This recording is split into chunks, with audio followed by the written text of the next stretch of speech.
रस्त्यावर पाऊल ठेवलं आणि अचानक आपण एका वेगळ्याच जगात हरवून जातो. आजूबाजूला हजारो लोक चालतायत, पण कुठेही घाई नाही, गोंधळ नाही. शेजारी पांढऱ्या कुर्त्यातले एक आजोबा पाठीवर पिशवी घेऊन चालतायत. मी त्यांच्या स्पीडने चालायचा प्रयत्न करतो, पण त्यांच्या पावलांमध्ये थकवा नाही, एक वेगळीच ताल आहे. तिथे चालताना कोणी कोणाचं नाव विचारत नाही. तुम्ही पुरुष असा, स्त्री असा, श्रीमंत असा की गरीब, समोरून जाणारा प्रत्येक जण फक्त माऊली म्हणून हाक मारतो.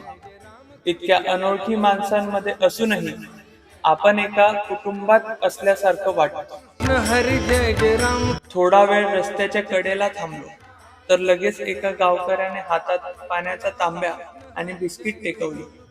माऊली, जरा पाणी प्या, एवढं तो म्हणाला. पैसे नाही, ओळख नाही, तरीही इतकं प्रेम. हे फक्त वारीतच पाहायला मिळालं. चालून चालून पाय दुखायला लागले. तेवढ्यात अचानक थाप पडली, टाळ वाजले आणि ज्ञानबा तुकारामाचं गजर सुरू झाले. क्षणात लोक थकवा विसरले आणि भर उन्हात धुळीत फुगड्या खेळू लागले. त्यांच्या चेहऱ्यावरचा आनंद बघून माझाही सगळा थकवा कुठल्या कुठं निघून गेला. वारकऱ्यांसोबत घालवलेला हा 1 तास मला खूप काही शिकवून गेला. वारी म्हणजे फक्त पायी चालणं नाही, तर स्वतःला अहंकार सोडून इतरांवर प्रेम करणं आहे.